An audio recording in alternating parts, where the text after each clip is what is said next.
Welcome to Fearless with Jason Whitlock. I am Jason Whitlock, your host. Thank you so much for joining me. Can anyone tell? I'm not even going to talk about it. Not even going to talk about it. Happy Monday. Thank you for joining me. Wow, do we have a lot to talk about? The NBA All-Star game may have saved itself. I mean, can you believe that? The NBA All-Star game may have saved itself. And someone over the weekend moved closer and closer to officially announcing their run for the presidency. Someone that I told you 2 years ago would be running for president, and many of you said I was crazy. How you like me now? I'll get into that, but we want to start with the NBA All-Star Weekend. We want to start with those of you listening over Apple or Spotify, where we're now shown on Spotify. You need to hit that 5-star rating. Help us grow the show. Help us fight the algorithm. Hit the 5-star rating on Apple and Spotify. It's important for you to do that. Give us the 5-star review. And the other thing you can do is go to fearlessmission.com, become a subscriber to everything we're doing here at Blaze TV. Use my promo code FEARLESS for $20 off your yearly subscription. That'll get you the subscription for about $80. It's very important. If you want a high-quality show like the ones we're giving you, where we talk about things that no one else, and trust me today, I'm going to talk about things that no one else will talk about. They'll try to ignore it, try to pretend like it's unimportant, but I'm putting you well ahead of the conversation. Become a subscriber. And the other thing you can do, and this isn't for the benefit of the show, this is for the benefit of you. For those of you that are fighting those nagging aches and pains from inflammation, those of you that feel like, hey, I can't do what I used to be able to do because of these aches and pains that just make me say, I'm just too old. I can't take that long walk with my wife or my girlfriend. I can't climb those hills and exercise the way that I used to. Man, do I have a possible solution for you. It's a solution that's working for me. It's worked for friends of mine. Relief Factor. Relief Factor is the 100% drug-free daily supplement that fights inflammation. They have a 3-week quick start program that's only $19.95, less than $20, and you can find out if Relief Factor is a solution for you. 70% of the people that try the 3-week quick start circle back and re-up because they're already experiencing the benefits of Relief Factor. I've been taking this stuff for more than a year. I've told you guys about how it's enhanced and improved my workout routine, giving me more mobility as I get older. I told you about my buddy Jeffrey Steele, 64 years old, Country Music Hall of Famer, bikes 30 miles every single morning. He's probably out there right now. Takes Relief Factor. That's part of his solution as well. There's 2 ways to get it. Visit Relief Factor at relieffactor.com. or call 1-800-4-RELIEF. That's 1-800, the number 4-RELIEF. Let's get into today's show, and we'll start with the NBA All-Star Weekend. And we've got a panel for you. Steve Kim, the Korean Cosell, Skapinac is here, and Dre Baldwin is here to talk about the NBA All-Star Weekend and how the NBA All-Star Weekend may have been saved yesterday by... I think objectively has to be considered a successful tweak to the All-Star format. The 4 separate games that they played worked, particularly the first 3. They were exciting. The players played hard. Are we all in agreement that yesterday was a success? Quick 15, 20-second comment on that. Steve, we'll start with you, then Skap, then Dre. Do we agree yesterday was a raging success? It was a success. Sunday saved the weekend. I'm not so sure it saved the game long term. Skap? Yeah, Saturday was an unmitigated failure, maybe the worst that we've seen. But then yesterday, Sunday's game was as good and as compelling as it has been in several years. I would say at least since 2020. Dre? It was a success in that the All-Star game was a better game than what it had been, but it was also a failure in that the purpose of the All-Star weekend is to draw in casual fans, and the weekend did not do that. Mm. Mm. Uh, who? There's a lot of conversation. Victor Wembanyama came out and set the right tone, and that's why Sundays worked. I'm someone that believes the true MVP of the weekend was the Saturday event. It was so awful and so embarrassing that they had no choice but on Sunday to play a legitimate game of basketball, or this thing would have been an utter failure and would have been the entire talk. Saturday, Steve, in my opinion, the real MVP. It may have been, but here's the issue. When you have a league whose mentality throughout the whole league is that the first 4 months or 5 months don't matter, that's going to seep into everything, including the exhibition season, which is the middle of the season, the All-Star game. And you start putting in gimmicks like a tournament that no one really cares about outside the league. So here's the issue. Yesterday was good. I was entertained. I thought it was actually pretty good as someone who's a hard-boiled cynic nowadays. But Jason, let's see the action and the effort going into the next 3 months. We still have a second half of the season. That's what people really pay for. That, to me, has been the root cause. And the root cause has now seeped into even things like the All-Star game. So, yeah, they tried for one day. That's great. But again, as Chris Rock once said, what do you want, a cookie? You did what you're supposed to. Scap, agree with Steve here that, look, they did what they were supposed to do, and let's don't go overboard. I mean, look, the NBA has been under fire by me, by you guys, by really fans as a large for several years with the lack of effort that we've seen on display for virtually the entire regular season and really even into some of these playoff games and series until the fourth quarter. And yes, there's been obvious seepage into the All-Star game, which has been as lousy and terrible as you could possibly imagine the last several years. But look, Jason, I told you, I invite your viewers to go back and check it out when we were discussing this in past days. Look, I said it's ultimately on the players to find some pride to compete, not the entire amount of players, just like one or two guys. And I specifically, you could pat me on the back later, I specifically called out Victor Wembanyama to be that guy, and he delivered in a major way. He individually went out there and basically dared anybody, and it became Anthony Edwards in the first game, and in the third game it became Kawhi Leonard. He dared any single player to get on his level and actually care about the game. A few guys did, and because of that singular moment, the game became very compelling and watchable. That's what we need to save Saturday moving forward. Nobody is taking Saturday seriously at all. Look at these guys that are competing in the slam dunk competition on Saturday. They're like 3-point per game career scorers, which I guess is better than the G Leaguer that three-peated in it the last 3 seasons. We need somebody. Look, Cooper Flagg, not renowned for his athleticism, but the guy's got an upper 30s vertical leap and he's like 6'10". Come out next year and say, I'm doing the slam dunk competition, and I dare you, let's say Stephon Castle, come out and get on my level and join me. That's what we need. Individual players, just a few, to care, to take the challenge, and to dare to be competitive again. Scap, I disagree with you. I think the Saturday deal is completely unsalvageable, and they just need to stop it.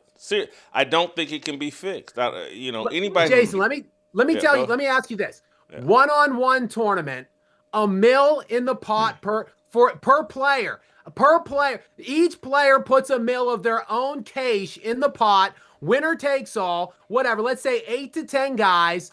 I'm telling you, that would be highly compelling, highly competitive. I've been dreaming of a one-on-one format since the late, great Kobe Bryant was in his prime, because I would have loved to see him just mixing it up, destroying and trash talking all the other elite NBA players. We need that kind of thing to be unveiled in the Saturday festivities.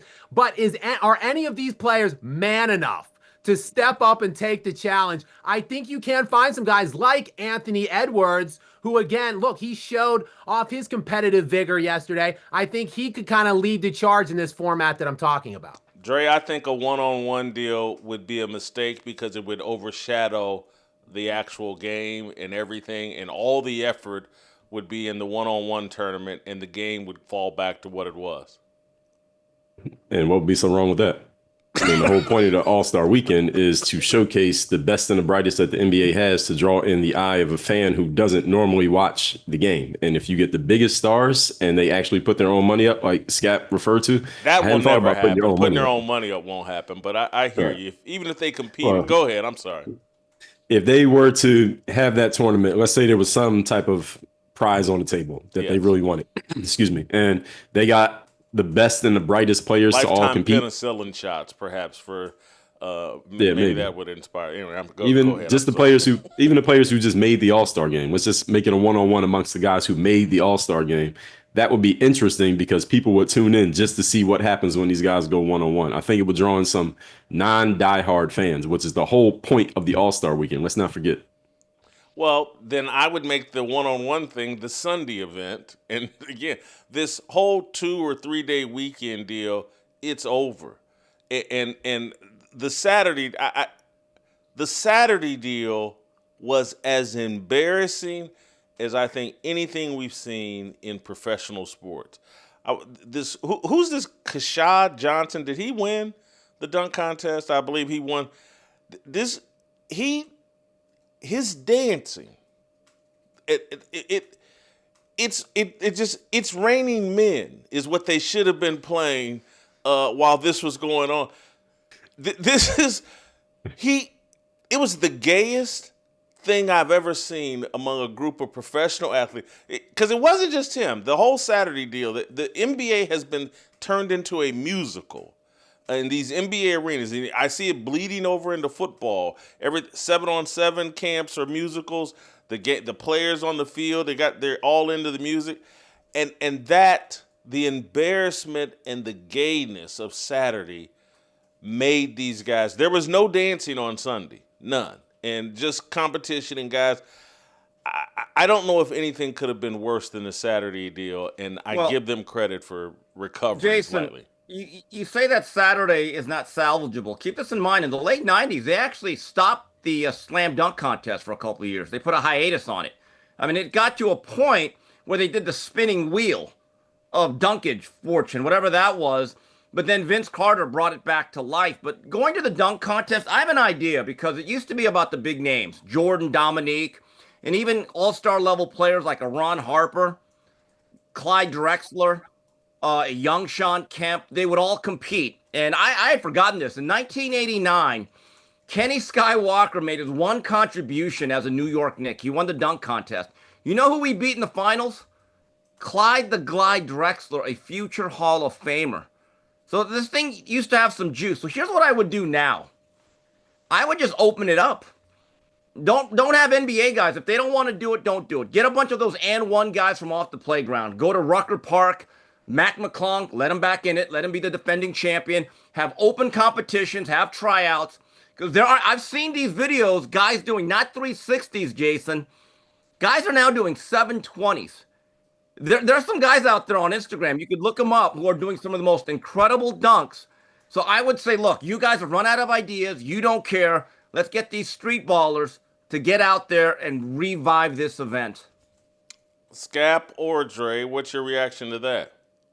Well, I can see Steve is watching my video still, because I suggested that on a video on Saturday night that I put out about how to fix this thing. Like, if the stars, in lieu of the stars, I still think the stars in the NBA, if there were 4 marquee guys that are scoring like 19 to 25 points per game, came together and competed against one another in the dunk contest, I still think that's the preferable route that we go in. But in lieu of that, if these guys are still too cowardly to take part in it, a precedent set forth by LeBron James, of course, most famously. But if no one else is willing to break that chain by LeBron, let's open it up, because as Steve highlighted, there are guys doing freakish and outlandish dunks right now that aren't on an NBA stage.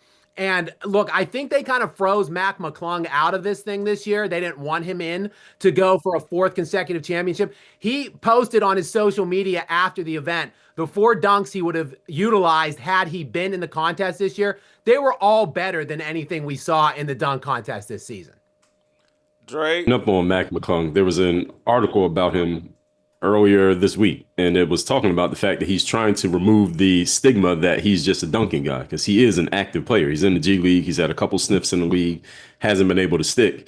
And while, yeah, he probably could have won it a 4th time, another thing we had to keep in mind is that big businesses like the NBA, Nike is another one, they often want to highlight and showcase their biggest talent because that helps push the league further. Let's say we get a bunch of nobodies off Instagram to get in the NBA dunk contest and they win. What does that do for the NBA's product? Absolutely nothing. Those guys go right back to Instagram doing what they're doing. It's not like they go sign with the Bulls or the Pistons because they won the dunk contest. So the NBA is thinking more on an enterprise level, not just let's get the best dunkers. They also have to think about business. So I think that's why, even though it's a good idea for us, the fans, we want to see the best dunks, period. The league says we want to see the best dunks from the players who can help move our business forward after the dunk contest.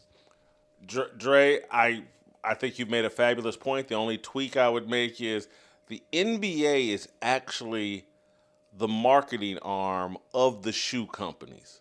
And so you're right in terms of like the NBA is the underling, and they are there to promote shoes. Nike, Under Armour, whatever, whoever they got shoe deals with. And the shoe companies want their pitch people out there pitching their shoes and performing. You're 1,000% right. The other thing, Dre, I wanted your reaction to is like Steve's idea and Scap's idea of just, hey, let anybody come in and dunk, even the no names. The thing I felt on Saturday was like, hey, man, this is like and one. Remember when and one was the hottest thing going, and then it became so ghetto that it just kind of lost its appeal. And that's where I feel like the NBA All-Star was headed down that path and probably still is. And if you just start allowing anybody in, again, it becomes more and one. It's not elite. It doesn't have that feel of exclusivity. It just becomes like, man, this is Rucker Park on camera. And if you lose that prestige, eventually you're going to lose that audience. Your thoughts on that? Well, that's already happened. Let's remember that the whole point of the All-Star Weekend and what made it big was the scarcity factor. You heard about Michael Jordan, Magic Johnson, Charles Barkley, Patrick Ewing, but you didn't see them all the time. Nowadays, you see them every single day by their own doing. Not those guys, but the current players, they put themselves out there. So the scarcity, which is what made All-Star Weekend interesting. You couldn't see all these guys on the court at the same time or see them at all, except on this weekend. So everybody gathered to see these guys together. That no longer exists. The scarcity factor is completely gone. And on top of that, when it comes to, as you said, if you were to take these guys who people don't know, the company is also thinking about. So you mentioned the sneaker companies, the NBA, they're thinking about who are the people who we're already investing money in, and how can we have those people help us make more money? Because if you're not known, then what does it do for them? To give you an example, back in the day, I used to make basketball videos on YouTube, and I had some connections with some people at Nike. And I reached out to them and said, hey, let me make your YouTube content for basketball, because it was better than anything they were doing. And a person who was pretty high up there said to me, Dre, I got word from higher up than me that we must make our content through the guys we have signed the endorsement deals. And they didn't say this, but the point was, we want the guys who are already endorsed to make the content, because that's going to become cyclical and it'll bring more money back in. You, a nobody who people don't know, that would help you, but how is it going to help us sell more sneakers? And the answer was it wouldn't, which is why I got declined. So the whole point for the NBA is they need the people who are already making the money, not just anyone, because then what's the point of the NBA being the NBA? Steve, yeah. To what Dre Steve, I want to come to you, but let me clarify, because I think he's made a hell of a point that plays right into me and your age bracket. Steve, if you start letting anybody in, what if you find out that, hey, there's a better dunker than Dr. J? When we were kids, we thought Dr. Dre was the greatest dunker. And, you know, there no one could. And if some guy in New York off the playground is a better dunker than Dr. J, you've diminished Dr. Dre, and he was selling a lot of Converse tennis shoes. I think you mean Jay. And Dre was a great producer, though. Maybe the greatest hip hop of all time. But to your point on what Dre said, you're right. You need the big names. There is, the more that I think about it, you're right. You don't want a bunch of no names. But social media has changed that. During the and one, because I actually watched a lot of and one. I was a big fan of Skip, the Professor, Hot Sauce, all those guys. I'm an and one connoisseur.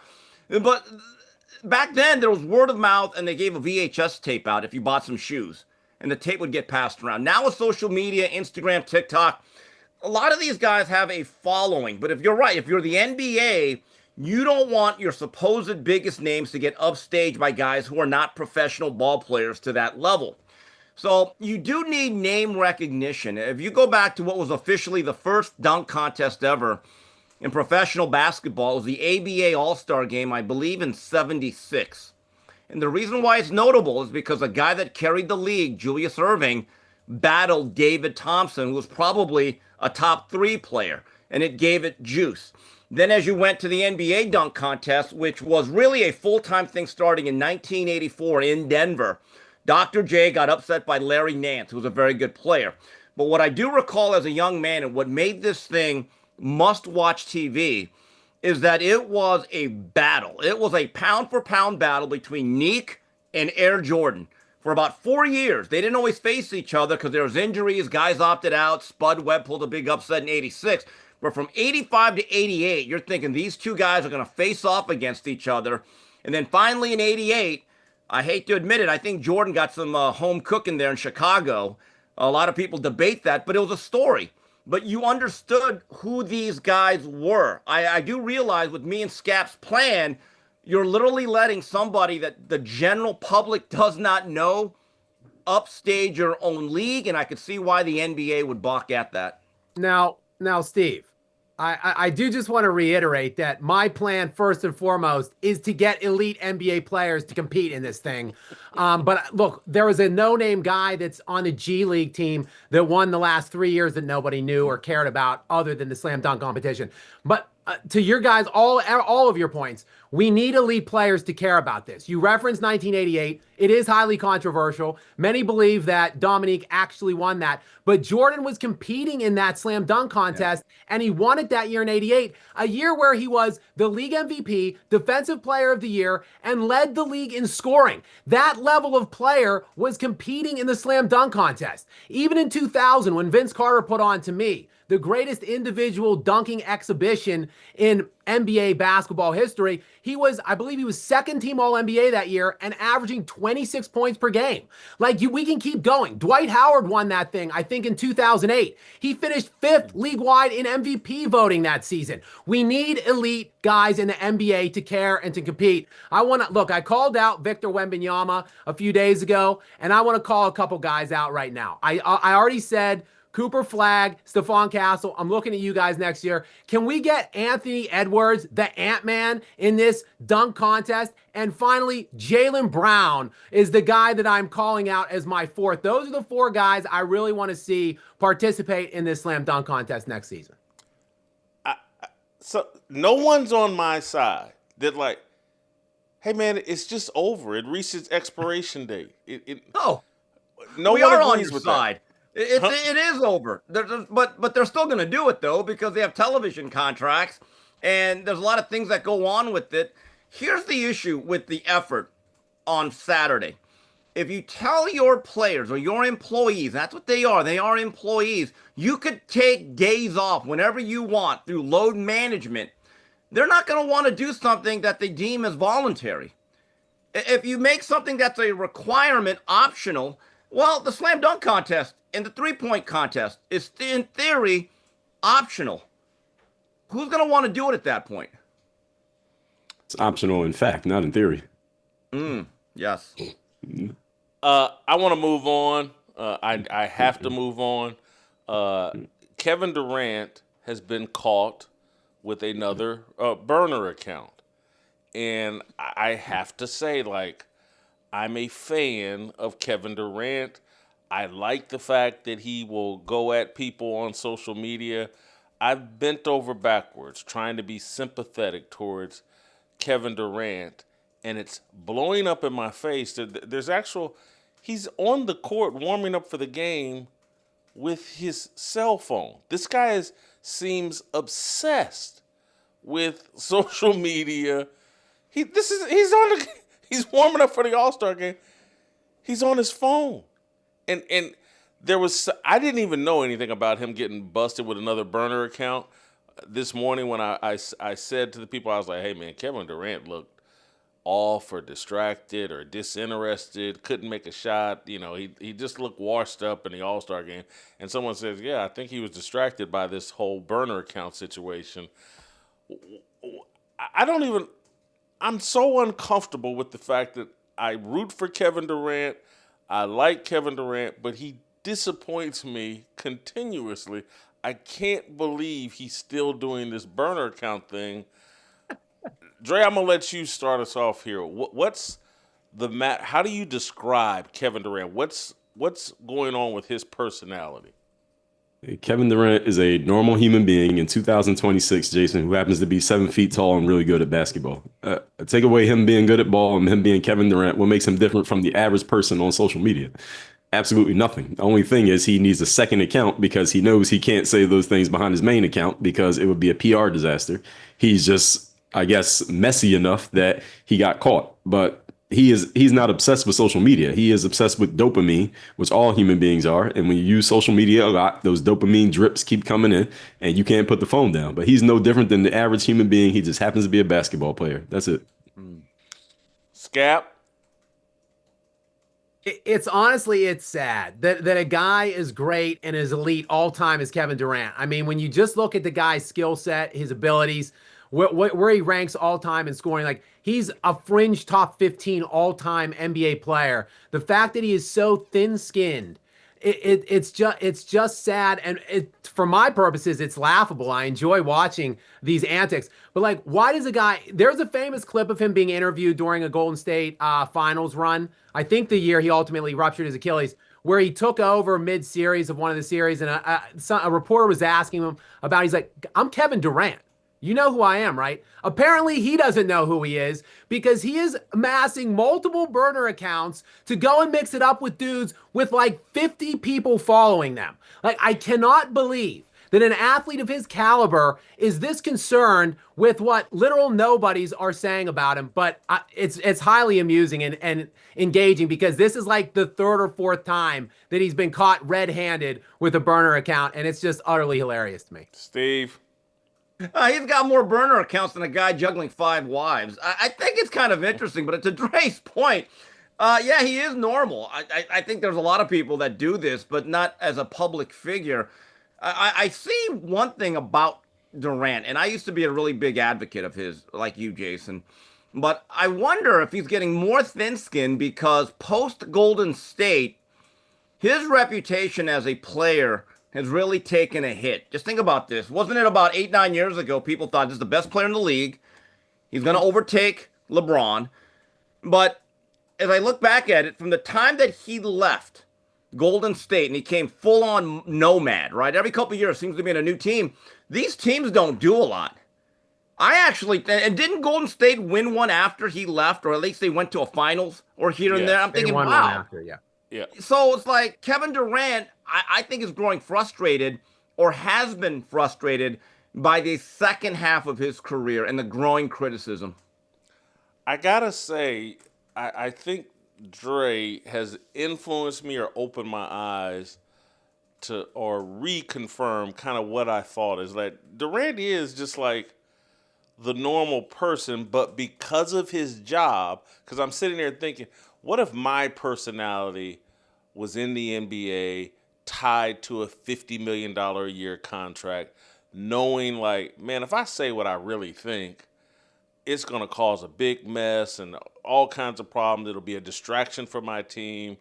And so maybe if I were Kevin Durant and the star of a basketball team, I would go the burner account route, knowing that if I did it from my own account, it would just, if I were me and a basketball star with an organization and teammates and the media to deal with, because for me, because I don't have all those things and because I don't care really what people think about me, I just say what I think over social media.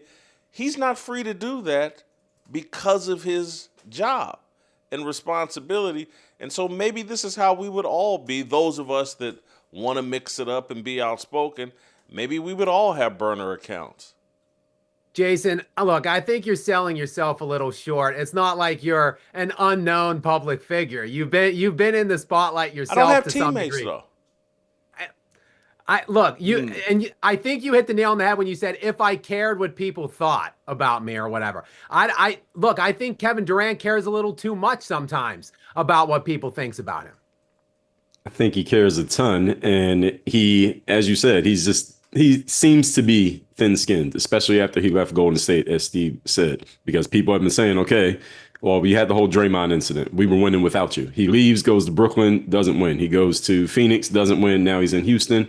And I feel like he's trying to manage the narrative around his name. And when you get so deep into that, once you get in, you can't get out because there are more people talking about you than he can respond back to. And this is how you end up lost in that sauce of going back and forth on social media. It's a drug. But here's the thing. It's working the way it's supposed to. It's doing to Kevin Durant the same thing it does to everybody else. Kevin Durant just happens to be famous. That's the only difference. So one thing in defense of KD, and to kind of piggyback on what some of you guys are saying here, I think KD believes that he's being treated unfairly to some degree because LeBron James and Steph Curry he sees being celebrated as kind of like those are the three big guys in the 2010 era to like 2020. And to KD, he's probably thinking, look, LeBron jumped teams and built these super teams and won championships. I won 2 of my championships for Steph Curry, basically. Why do those two get celebrated for the championships they've won? And I'm just like regarded as this, ring chasing rat that really just kind of grabbed onto someone's coattails and rode my way to the 2 championships. I think he feels as if he's being treated unfairly in comparison to those 2 guys. And that point, I don't disagree with him on. Kevin Durant does not have the same gravitational pull as a player and a presence amongst teammates that LeBron James and Steph Curry have. That's why he's been the one moving to other teams. He moves to other teams that are established and he joins in. When LeBron goes to a team, that's LeBron's team. Steph Curry's been in Golden State. Golden State is Steph Curry. Kevin Durant is a great player on the court. You look at his numbers, look at skill-wise, isolated, he's the guy. But he doesn't have that same type of gravitational pull that a LeBron or Curry has. And even when those 2 years that they destroyed the Cavs in the finals, I never said Kevin Durant was better than LeBron James because he's not. LeBron James is a better player than Kevin Durant. Kevin Durant is a great player. Put him on a great team, they smash the Cavs. But he doesn't have that same type of gravitational pull on a team. And we've seen it in Brooklyn. We saw it in Phoenix. Yep. And we're seeing it now in Houston. Yeah, I mean, Scap, I don't want to be the LeBron defender here, but God, I'm going to have to take a shower out. But look, say what you want about LeBron. Every time he's been with an organization, first time with the Cavaliers, he did take them to a finals. Went to Miami, won 2. Went back to Cleveland, had the 3-1 comeback. And as a Laker fan in recess, he won a bubble championship. So every stop along the way, there was at least an NBA Finals appearance. The last couple of stops for KD have not been good. It speaks for itself. Listen. Look, I don't want to continue to defend KD ruptured his Achilles in the midst of a finals against the Toronto Raptors. If he didn't, they three-peat. He likely wins 3 consecutive finals MVPs. There's been 2 teams in league history since the ABA-NBA merger in 1976 that have three-peated. The Jordan Bulls did it twice. The Kobe and Shaq Lakers did it once. That's it. That's the list. KD and the Warriors easily would have three-peated with KD winning 3 consecutive. He then, when he went to Brooklyn, look, he joined with James Harden and Kyrie Irving. Both of them were unavailable in a 7-game series against the Milwaukee Bucks that ultimately Giannis won in the 7th game. If those 2 guys were available at all, they would have won that series too. He would have went on and likely won a championship because the Bucks won that title that season. KD has had a lot of unluck, I think, throughout his career. Like, he was the best player on the floor in the 2 finals that he played with Steph Curry in against LeBron James. Like, look, let's celebrate Steph and LeBron. It's fine if you want to do that. But I think that we criticize KD too much if we are celebrating Steph and LeBron. That's why I don't celebrate any of the three of them. That's why I criticize all three, because I'm consistent in that regard. Dre, if we get cussed out by a random Twitter account later today, I have a feeling that might be one of the burner accounts, just so you know. I have my notifications turned off, so I don't even see replies. But as far as for what Scap just said about Kevin Durant, has he had some bad luck? Yes. But as I like to say, Scap, is that when you anger the basketball gods, vengeance shall be theirs. He was up 3-1 on the Golden State Warriors in 2016, lost to them, left the Thunder to go play with the Warriors. That's how he won his 2 championships. Let us not forget that. And I think the basketball guys decided that they are going to get their vengeance, and they've been getting it for the last 10 years. You know, You could say Kevin the same Durant, thing about LeBron. Hold for a second, Scap. Kevin Durant, because I love where you took the argument. That was where I was going to go. And my first argument about Kevin Durant's bad luck was going to be OKC and the burden of Russell Westbrook before everybody knew just what a burden Russell Westbrook was. And Kevin Durant, not vicious enough, not snakish enough to in retrospect, he should have forced OKC to move on from Russell Westbrook. Get him out of the way, see if he and the James Harden combination with a different point guard could have actually led OKC to a championship. And so sometimes being a nice guy backfires on you, and not doing, because I think about the media industry and how ruthless these people are and how snaky people are. And I don't really mean that in a super negative way, but I look back and look at like how Bill Simmons manipulated things behind the scenes at ESPN so that things would flow his way, how Lupica at the New York Daily News, or just Stephen A. Smith and what he's doing at ESPN now, and Pat McAfee, is that there are people that are like, man, I'm not willing to do that. And so if you make that conclusion, be willing to deal with the consequences that, okay, you're not built to be on top of the mountain because you're not a snake enough. And so Kevin Durant, I think, is struggling with, he thinks he's had bad luck. He thinks the media hasn't been fair in telling his story. And the reality is that he had enough talent. He was the MVP. If he had been more selfish and more strategic and snaky, he could have had these things. And so now he's going to have to live with the fact that he doesn't have these things and make peace with that rather than burner accounts and trying to win. He's just not going to win the way he's playing the game. I simply, Jason, must detest here somewhat with your premise. Look, let me just Bryant, take you back to absolute snake. Let me just take you back to Shaq out of 1989. town for the benefit of his own legacy. Oh, no, Jason. We're not doing that. Oh, no. Jason. No. In 2010, in the year of 2010, LeBron James and Dwayne Wade were like top 2 in BPM, in VORP, in PER, in win share. Like, they were the 2 of the 3 best players league-wide, period. Like, it was Kobe Bryant still that was controlling the league to some degree and winning the championships in 09 and 10. But Dwayne Wade and LeBron James were the 2 best players in the league other than Kobe. In some order, those 3. LeBron James snakily crawled to Dwayne Wade's team in South Beach. They then recruited a top 15 guy league-wide in Chris Bosh, who that very year I just referenced was like 4th in player efficiency rating league-wide. Bring him in as the 3rd option, and LeBron steals his first 2 championships with that super team.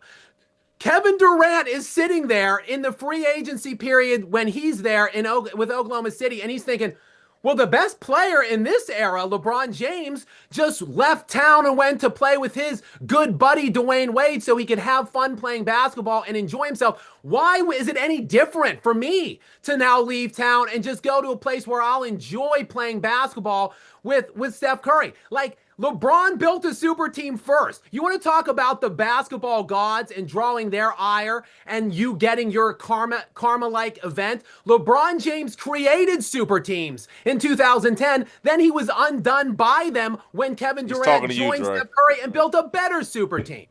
Well, here's the thing. In 2010, when LeBron goes to Miami to play with Dwayne Wade and Chris Bosh, let's remember who Kevin Durant had on his team through the draft.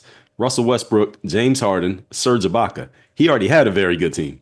LeBron James was in Cleveland. That front office failed him. Kendrick Perkins like that? No mention of Perk. No, I did not mention Kendrick Perkins. And they failed LeBron James. He had a right to go there. And also, let's remember when LeBron left Miami, what happened to Miami? That team collapsed because of his gravitational pull. He went to Cleveland. He made them championship contenders from terrible to championship immediately, 4 years straight. Kyrie Irving leaves the team. They go to the finals anyway. LeBron is just that good. Kevin Durant is not on that level. He's very good. He's not on that level. He went to LA.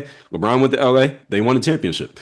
And with the other thing, Jason, you mentioned that Kobe Bryant's a snake because of what he did to Shaquille O'Neal. Is that not exactly what you just said Kevin Durant should have done to Russell Westbrook? Yes. Yes. So yes. this is Machiavellian, but that's the game. Snake, but I'm not saying it in a totally negative way. It's like if you want to get to the top, I love my Game of Thrones. You got to be Stannis Baratheon. Burn your daughter at the stake if you want the crown. Oh, hold on here. How is a guy who's allegedly the greatest player of all time or a top 2 player, how is it his right to go pair up with the 3rd best player in the NBA and the other best, the only great player in his own conference? He neutered his only competition in the weak, pathetic Eastern Conference to build an easy gateway into the NBA Finals. How is it his right? By all means, Dre, leave Cleveland. It was a middling garbage organization that did screw LeBron James for the first 7 years of his career. So by all means, God willing, please go and leave that team. But do not go to the next best player in the league's team in the weaker of the 2 conferences and then recruit an 11-time All-Star in the 13 years that he played in Chris Bosh. There are levels to this, Dre. It was a weak, pathetic, snakish move by LeBron James to go to Miami, and it is inarguable that it was. So get out of here with the entitlement that LeBron was just screwed over by his organization. Guess what? Giannis Antetokounmpo has been screwed over by his organization for 13 years. Nikola Jokic has been screwed over by his organization for 11 years. Those 2 guys didn't crawl on their hands and knees to other top 5 players league-wide to steal their rings. They stayed put. They won their titles. So get out of here with the LeBron James was just, he was such a victim in Cleveland and he had no choice but to go to the best player other than him in the league at the time. Stop. I am not saying that everything LeBron James did was on the up and up. In the context of this conversation, Scott, we're talking LeBron versus Kevin Durant. And if we're comparing those 2 guys, I am saying LeBron for the gravitational pull because he makes teams instant title contenders immediately during his prime, especially 8 straight years to the finals, no matter what team he's on. Even that trashy Cavaliers team, had it not been for Mo Williams collapsing in 2009, they would have went to the finals and he finally would have faced Kobe. LeBron James did that every year from 2009 through 2000 and what was that last year they got swept by Golden State, 2018. That was LeBron. Kevin Durant has never been that type of player is what I'm saying. And I have Michael Jordan way above all of these guys, just for the record. Agreed. That's all you got, Steve? That's all you got is you're sit. You don't want to referee this fight? Well, I'm enjoying this. This is like Ali Frazier. No, but Jason, I have a bone to pick with you. Oh, what did I do? Shaq O'Neal got himself out of L.A. The greatest owner in professional sports history, Dr. Jerry Buss, had a decision to make. Do I go with the big guy who's lazy, who's declining, who only had a year or 2 left at the peak level, or do I go with prime Kobe Bean Bryant? And I think in retrospect, he chose right. I give Shaq credit. He should have won the MVP his first year in Miami. Ended up winning a title. But from that point on, he became the big Jim Jackson. Every year he's on a different team. They made the right choice. You weren't going to keep both of them at that stage because Shaq wanted max money and he was not going to get in any better shape. He had become a little bit complacent. And eventually, Shaq He asked, "How does my ass taste?" Well, I don't know. With 2 rings, it tastes pretty good at this point. The Lakers made the right choice. I wish I could find. I did some Amen, videos Steve. back in the day, spoof videos of Kobe and Shaq going back and forth at each other, and tell me how my ass taste was part of one of them. I wish I could find those videos. They're amazing. Anyway, guys, I just very quickly, Kansas State fired Jerome Tang after he exploded on his team after a terrible performance. They played bad this weekend, and now they fired Jerome Tang. Steve, I think you and I discussed this last weekend about the tirade, the post-game press conference rant. Kansas State, are they justified here in dumping Jerome Tang? I guess they are, but I I believe what's going on is they want to get away from not paying him. They're using this as a cheap justification, a kind of a backdoor or a trapdoor to make sure they don't have to pay him 18.3. Now, so just kind of looking at this, Jerome Tang had a great first year, programs trending down, and they may have already said, you know what, we've run out. We've already seen the best of this is going to ever be. Let's move on. But with those comments, which, by the way, I think me and you agreed were pretty mild. I thought he was very understated. I thought he was being very honest. But obviously, in today's world, you're not allowed to be. I get the sense, again, just my opinion, Kansas State is trying to skirt his buyout. There's no question they're trying to skirt that. But, Steve, I also think Kansas State may be justified here. I think I said this in real time last week. His comments seemed to indicate that he was like, hey, man, did my players give a legitimate effort here? Or should someone come in and take a peek at, like, hey, what's really going on? And if I'm Kansas State, I don't want my head coach saying anything that makes people say, hey, was this game on the up and up? Well, you could have that conversation privately, but if you say things publicly that draw that kind of attention, now you're inviting the FBI and people to come look at your players and program, and that may be what got him fired. So you're saying there's a gambling implication. I kind of read it, and maybe I'm wrong. I've been before. I think he's saying we picked the wrong guys. We didn't vet these guys. In the age of the NIL, you better get guys who actually like ball a little bit. They don't have to like your school because they probably don't. They're going there for the money, right? But there's a fine line between getting a soldier and getting a mercenary. And if you're just going to get a team of complete mercenaries, there's going to come a point in time the effort will not be there. That's what I thought he was saying is I picked the wrong guys. Now, that's on him because he has to vet these guys. But a lot of times, if a booster says, hey, we're getting this guy for $2 million, congratulations, as a coach, you're like, I guess that's my team. But again, I do feel bad for Jerome Tang because I think he wanted to clean house, and it's going to happen just without him as the head leader. Dre or Scap, you guys got a take on this? By the letter of the law, Jason, the question you're asking is on the up and up. The check writer is always justified when they're making decisions about the check receiver. Now, by the spirit of the law, based on their comments, what they officially said is based on the comments that he made after that game. The answer is hell no. This is absolutely off. The law of entropy says that you get chaos and disorder when there are no standards and parameters. The coach was upholding the standard. He said we did not play up to the standard, and he called his players out. That's normal coaching. That's what you're supposed to do. And the fact that the school, even the head people, even I guess they had a meeting about this because, I don't know, it ruffled some feathers. That is ridiculous. I think that says more about the state of where we are as a society and that university than it says anything about him as a coach. If anything, if I'm an AD, I'm getting him on the phone for a meeting because he might be my next coach. Scap, you got a take? Yeah, I'm aligned. I'm back on with Dre. We are aligned on this one. I agree with him 100%. This is just utterly soft that a coach gets axed because what? He's making too harsh of comments about his players. And in terms of your take, Jason, I also was like Steve. I didn't interpret it like he was suggesting they were rigging the game for gambling purposes. Maybe you could read into it that way. I personally did not. So I'm not down with this decision, obviously, and I'm with Dre. I would kind of be looking forward to hiring him maybe for my college moving forward. I would want to get him on the speed dial right now if it were me. Finally, guys, I'm a tiny bit uncomfortable playing this clip and talking about it, but I'm going to do it because I am me, and I can't find a reason why we shouldn't. He's on camera. This is Michael Jordan on camera. They won the Daytona 500. That's someone's young son, I think. Dexler. What's the son of the winning driver? And I don't know what Mike is doing there. Is this something or nothing? Mike seeming to tickle the booty of a young child. I that's something or nothing, Steve. I'll let you into the fire first. I don't think it's completely nothing.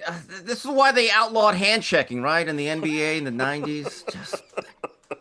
Here's the thing. That seemed to be a playful gesture. I hope it's just that. And we don't know the relation. Maybe maybe he's really close with that young man and stuff like that. That may be his worst moment since Nick Anderson snuck up on him. That was something or nothing, Dre. It will be nothing because of who Michael Jordan is. And I don't mean because of his fame. Juxtaposing this with Kevin Durant. Michael Jordan has no social media. He does no interviews. He does no media. So he's not going to talk about this. People will talk about it a little bit, but there'll be no return fire because he's not going to respond to anything. So this is going to die down within about 24 hours, and it'll completely go away because Michael Jordan does not play in this sandbox of internet commentary. So nothing. Something or nothing, Scap.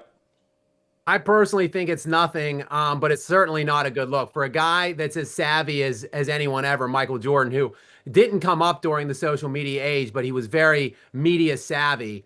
I'm just surprised that he would do something like that on that would clearly get caught on camera. It's not a very good look, but I don't think it's nothing nefarious, obviously. So I personally think that it's nothing.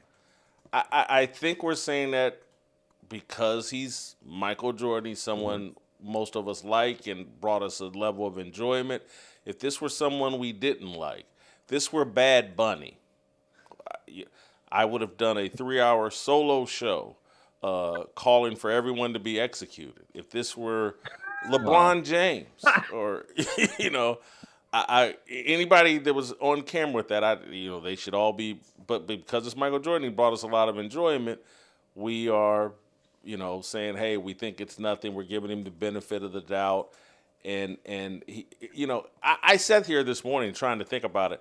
Does anybody remember, and I don't know because I haven't been around kids in a long time, but what we used to do with kids to make them laugh, and again, does anybody remember when you would blow on a kid's belly to make the fart sound? Is that they call it a raspberry? Yes. Yeah. I still do that to my son. Yeah. That's what I remember doing to kids. Blowing on their belly and making the fart sound, and the kid would just laugh and laugh and laugh. I just don't remember, grabbing them by the rear end like that.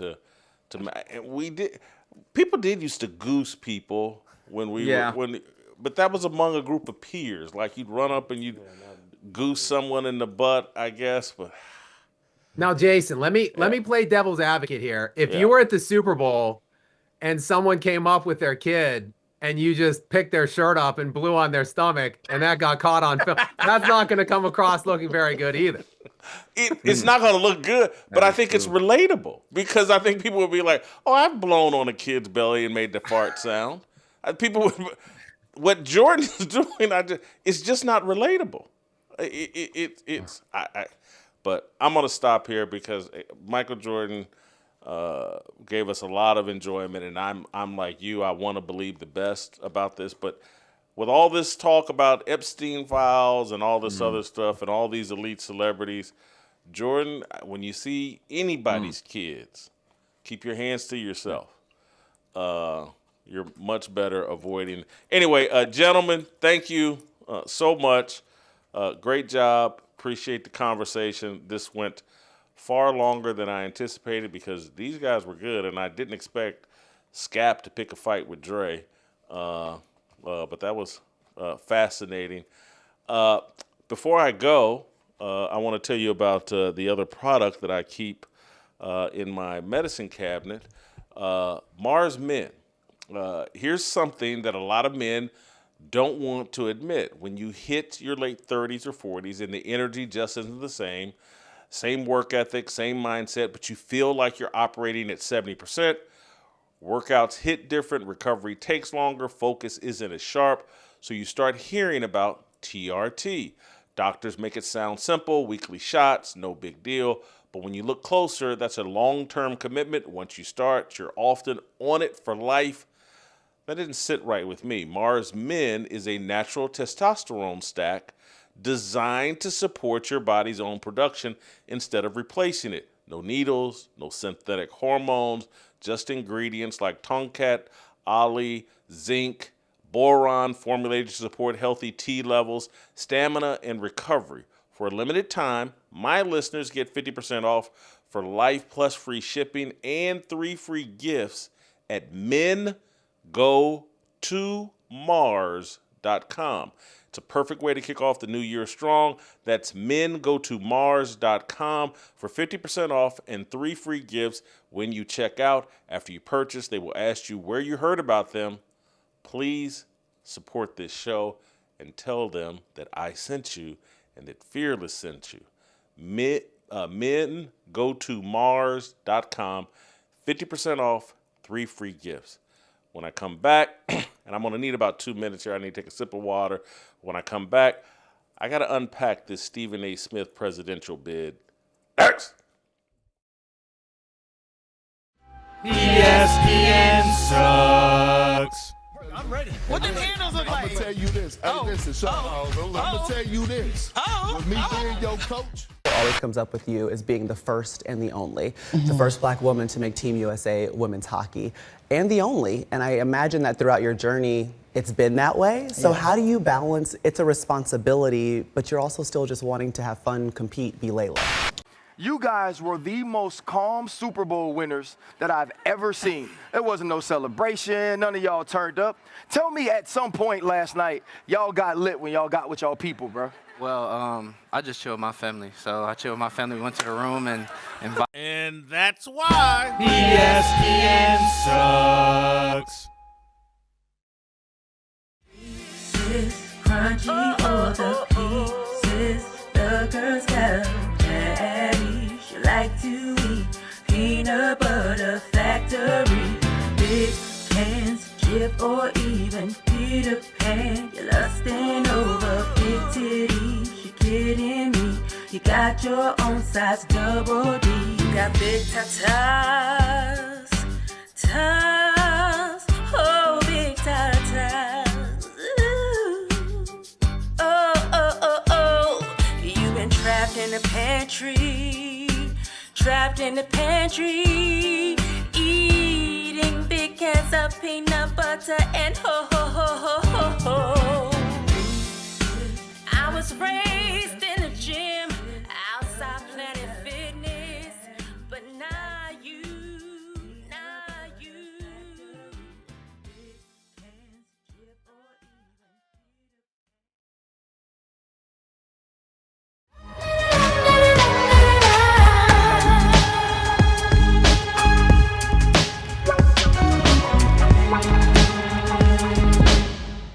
All right, welcome back. Jason Whitlock, Fearless. Thank you for joining me. I'm hoping that you guys are ready to come along with me on this ride, on this journey that's going to play out over the next year to 18 months as it relates to Stephen A. Smith. If you don't remember, I'm going to refresh your memory that 2 years ago, a little more than 2 years ago, I read the paperback version, the reprint of Stephen A. Smith's memoir, Straight Shooter, A Life of First Takes and Second Chances or something like that. But it's Stephen A.'s memoir. It had come out a year before in hardback, and then it came out in paperback. And for some reason, not for some reason, Stephen A. Smith launched some sort of attack on me, and it inspired me and said, well, hold on. Stephen A. wants, he's manned up and he's attacking me, and I think he was calling me fat bastard at the time. And I said, all right, challenge accepted, Mr. Smith. And so I read his memoir. And I came out and said, like, man, I just read this guy's memoir, and I think he's running for president. And so I want to play you all just a reminder of what I said 2 years ago after reading his memoir. My initial reaction when I read this, before Cat Williams sent me off at another, I was like, man, this sounds like Stephen A. is trying to position himself for a political career. This has all the trimmings and tracings of like, what is it? What did Obama's book, Dreams of My Father? And that little fancy narrative that they cooked up for Barack Obama. And again, you read Stephen A.'s book and it reads like a movie script, a far-fetched movie script, like Black Panther. Not Pursuit of, it don't sound like Pursuit of Happiness. It was based on a real life story. It sounds like Wakanda Forever or, you know, some superhero. So that was back when I was dyeing my hair and looking really good, I might add. But that was a couple years ago, right before I quit, said, let me quit being fake. Let me quit dyeing my hair. But that was reading his memoir and saying, like, he's out of nowhere taking these attacks on Donald Trump. Out of nowhere, he's telling these far-fetched stories that are consistent with the Black Lives Matter narrative. He told some story about leaving a Pistons game in the 90s or early 2000s and getting pulled over by police and taken to jail, and that he was with two other reporters that were covering the Philadelphia 76ers at the time. They were playing in Detroit, and somehow they were in the car with him, but when he got sent to jail, they just kind of disappeared from the story. And there was some woman, some black woman in Atlanta that may work for CNN or whatever, that he called from jail, and she got him out of jail. And I'm like, what am I reading here? And why is it he not referencing the names of the other reporters who would have been witnesses to this unfair racist arrest that he experienced? And why is he calling some woman in Atlanta to get him out of jail in Detroit? And I'm just like, oh, this is his Black Lives Matter moment. And he's thinking, and he's thinking like, this is a movie script. This isn't a memoir. Whoever's helping craft this story about me together is thinking of like, how's this going to play on a movie screen? And I'm just like, wow, is Stephen A. Smith really this ambitious that he would be putting together a movie about himself? Because just keep it, this is 2 years ago that I'm talking about it. The book is published 3 years ago. So that means 4 years ago is probably when it was concocted and said, hey, it's time to write the Stephen A. Smith narrative. And I'm thinking about it then, and I'm comparing it to Obama's book, Dreams of My Father, and I'm like, this guy is running for political office. This is the kind of groundwork and legwork you do when you're planning to run for president, and you're trying to gin up content and interviews and perhaps documentaries about yourself or movies about yourself that paint you as this heroic figure who is raised by not a single mother, but this domineering mother who's the hero of the whole deal, and you have this movie-like relationship with your mother. And you have all these ups and downs. You got the brother that died tragically in a car accident, that he was your inspiration. He was the person that put all these thoughts, and he saw the greatness in you. And then by the time you get to the way he wrote about his high school basketball career, which the career lasted 2 or 3 weeks before he got booted off the team for unexplained reasons. The book never fully answers, like, Well, what happened to his high school basketball career? It tells some far-fetched stories about how he made his high school basketball team. But I'm just telling you, everything about this book read and felt like a movie script for a guy that was planning to run for president. And that's why I started talking about it 2 years ago, and people started calling me crazy and saying, Whitlock has an obsession with Stephen A. Smith, and he's jealous of Stephen A. Smith, and, Whitlock is some sort of Stephen A. Smith weirdo, and he wishes he was in Stephen A. Smith's shoes.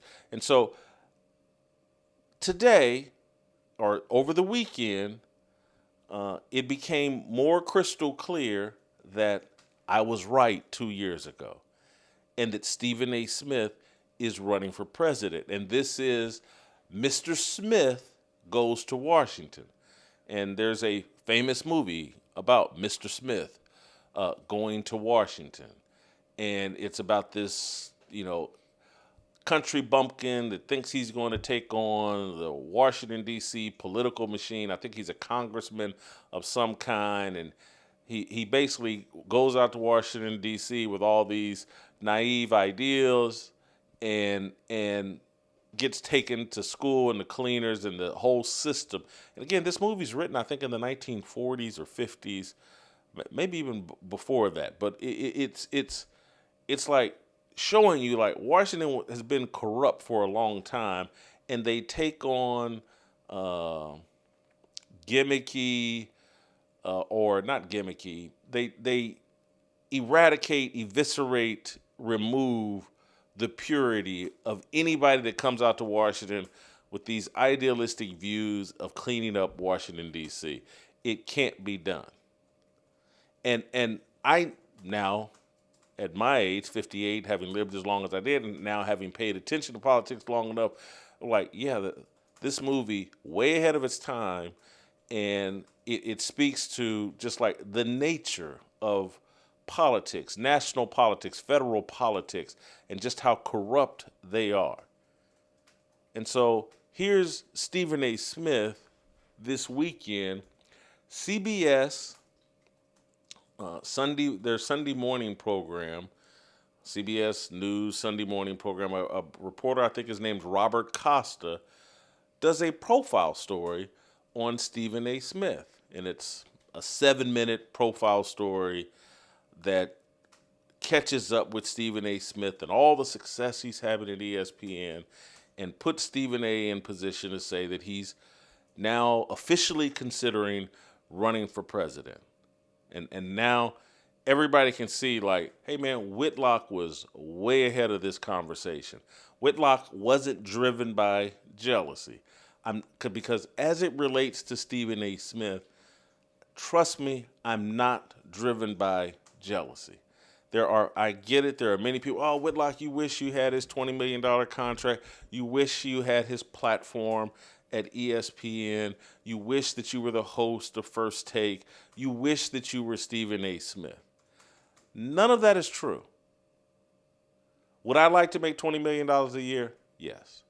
Would I like to have a national sports talk show with athletes and all that and other stuff on ESPN or Fox Sports? Yes.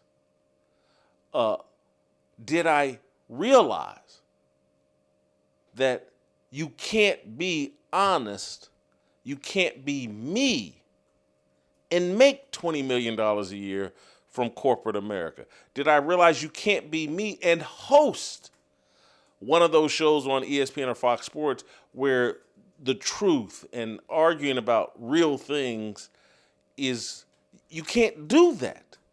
And so I realized that, like, hey, you may want these things, but those things aren't for you. Jason, there is a quirk in your personality that you would rather choose the freedom to say what you really think, to pursue truth wherever it leads.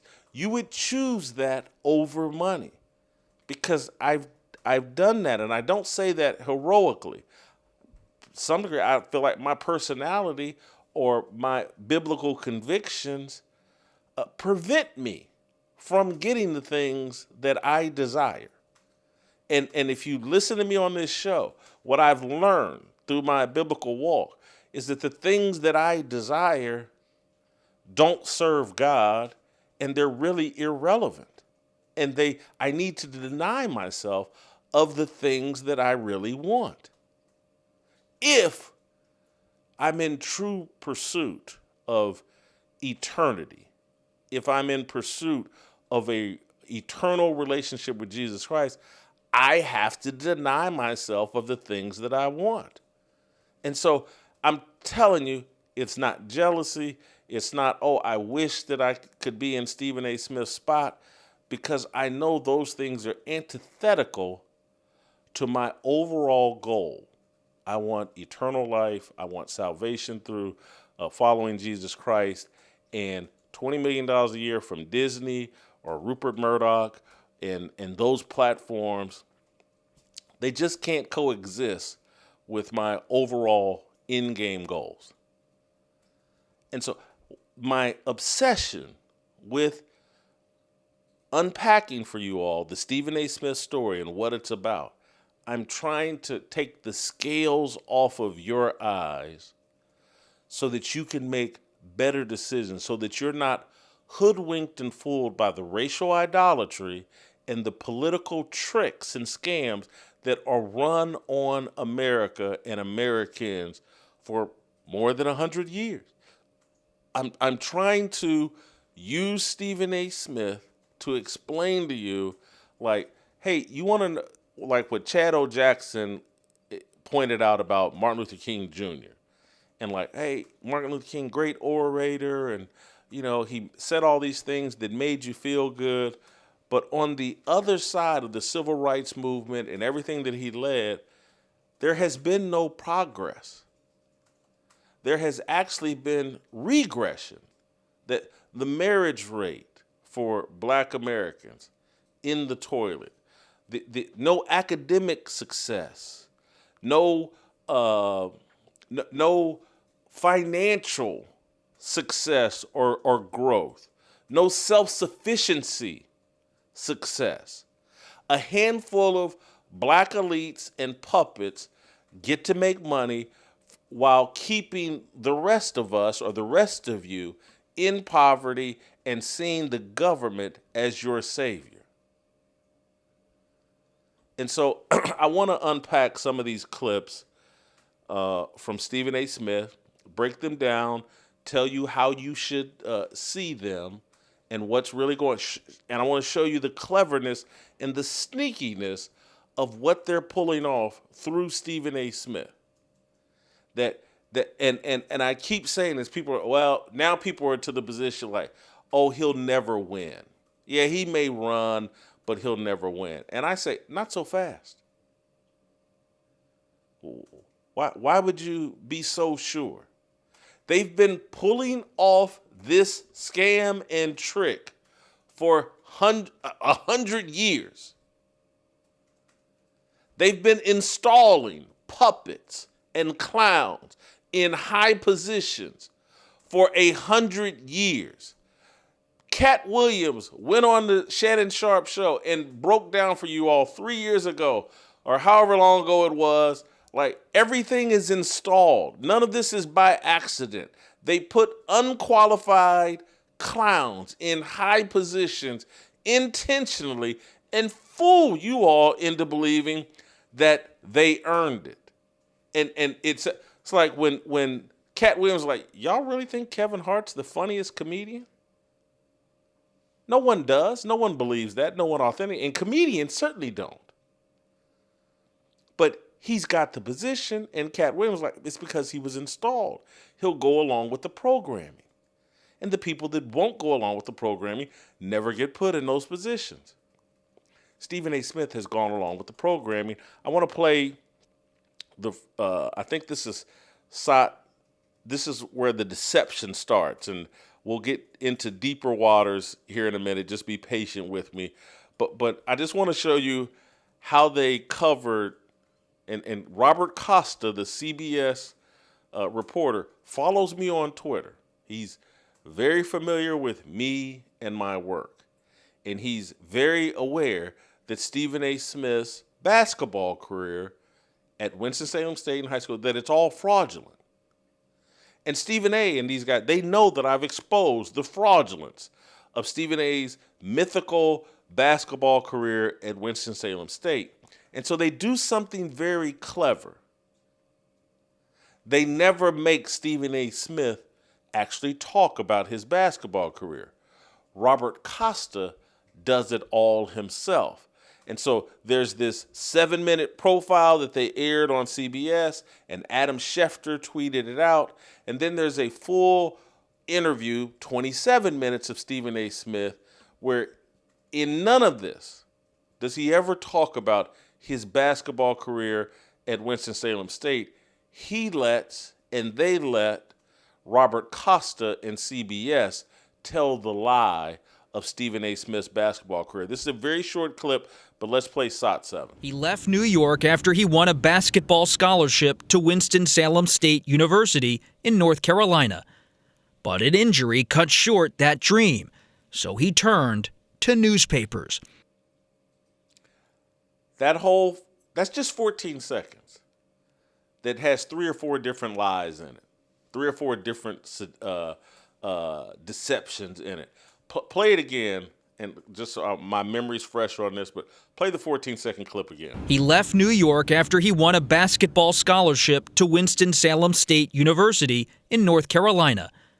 But an injury cut short that dream, so he turned to newspapers. The team photo where they highlight and focus in on Stephen A. Smith on one knee. And second basketball player, there we go.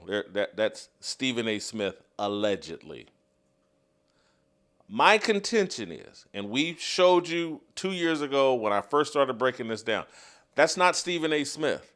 That's someone who looks like Stephen A. Smith. That team photo is from the 1992 CIAA, whatever conference they were in, CIA, CIAA, whatever conference they were in, that's from their postseason tournament in 1992. That's from that program. It's a representation of the 91-92 Winston-Salem State basketball team. That picture ran in the CIAA postseason tournament, conference tournament. 1992. Stephen A. Smith graduated from Winston-Salem State in 1991.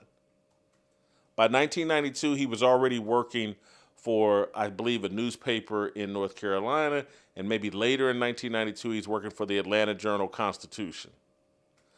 But this photo, that again, we did the research, we found the program that it was in, we can't identify who that is, but they're claiming, and the guy does, he's got a resemblance to Stephen A. Smith. But there's no way Stephen A. Smith could be on the 1992 Winston-Salem State basketball team if you're to believe his contention that he graduated from Winston-Salem State in 1991, that he was working for the Winston-Salem State or some, I think, High Point, North Carolina. He's working for some small newspaper in North Carolina, and then later at the Atlanta Journal-Constitution. You can't be on the basketball team while a graduate and while working for other newspapers and while having told everyone in your book, in multiple interviews, that in 1989, I broke my kneecap in half and I have a 6-inch screw in my knee. How can this be? It can't be. This is why Stephen A. Smith never utters a word about his basketball career to CBS. He lets CBS tell those lies. I don't know Robert Costa, but I would assume, or assume's a bad word, I would suspect that perhaps Robert Costa, Stephen A. Smith, maybe he's represented by the same agency. Maybe Mark Shapiro and Ari Emanuel are invested or can throw some influence behind Robert Costa because, man, did he help sell the Stephen A. Smith myth and lies. There's another part of, play the 14-second clip again. He left New York after he won a basketball scholarship to Winston-Salem State University in North Carolina. But an injury cut short that dream, so he turned to newspapers. This is very subtle, what he just did. So he turned to newspapers. And you see Stephen A. Smith's name, and then the headline is something about farewell to a leader. And what they're counting on, you see this is like a 2, 3, 4 second clip at best.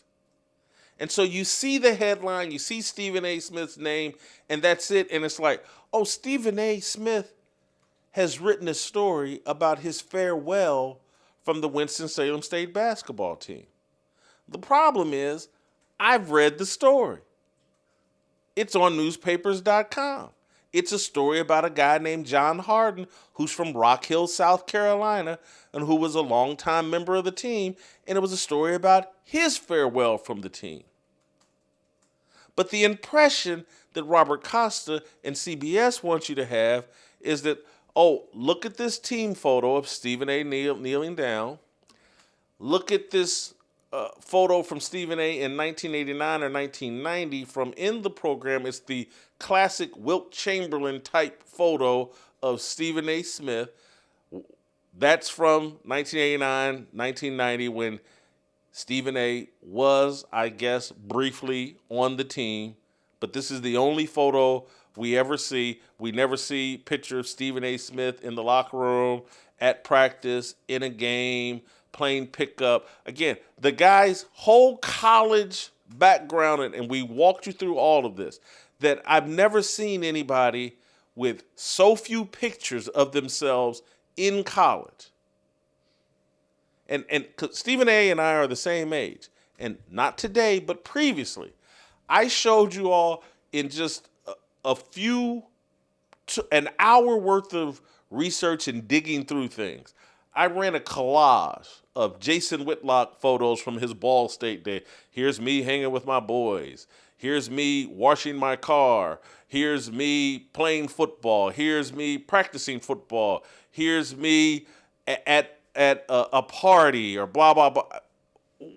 This is the normal thing for people our age. Now, again, it's not the cell phone age where everything's photographed, but in our age group, we took pictures of ourselves in college. It wasn't just pictures from a program. Stephen A. produces none of that. He produces a bunch of former teammates that all are shorter than him. All is a strong word.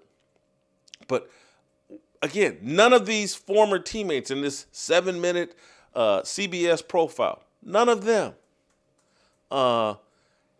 being interviewed here by Robert Costa. Because, again, I've run them all into hiding for the most part.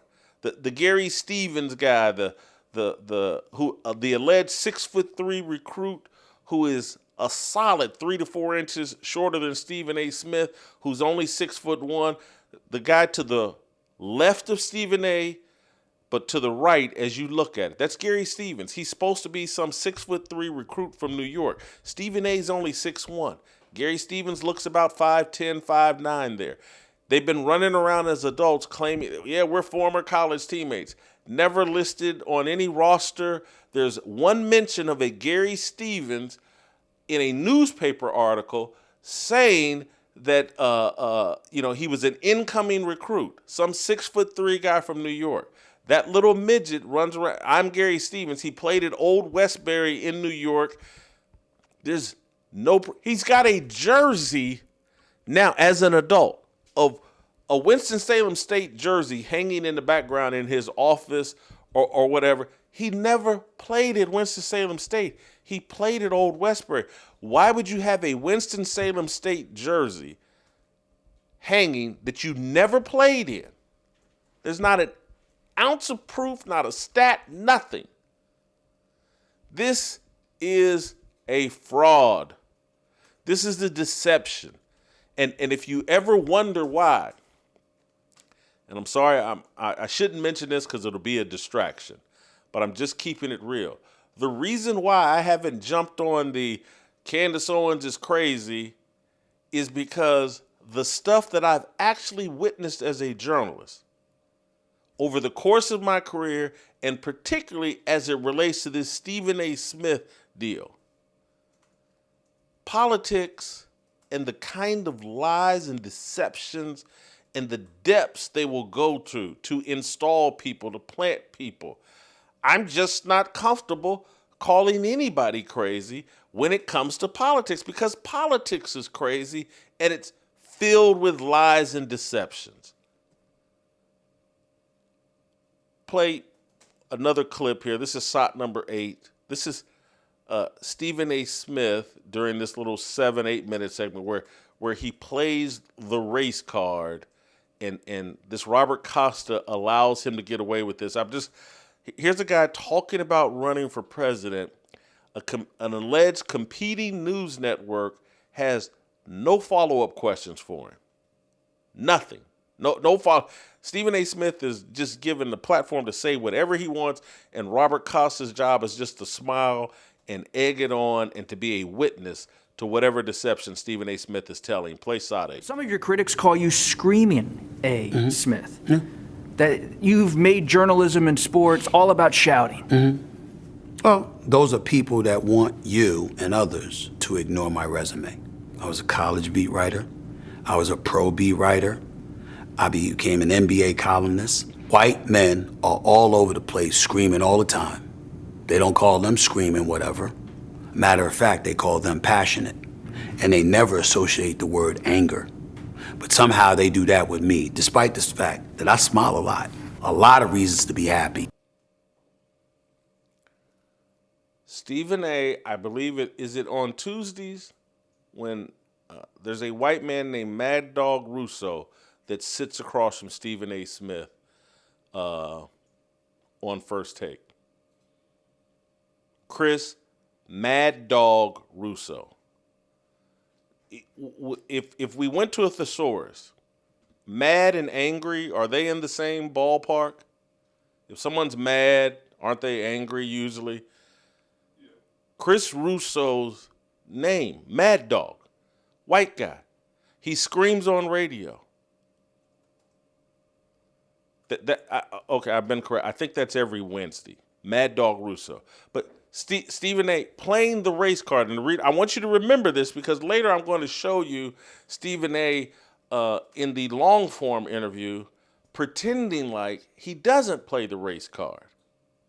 Pretending like he's some sort of objective, fair, above just shouting racism at any time. And again, there's plenty of evidence of Stephen A. playing the race card all the time, but just he's sitting across from another journalist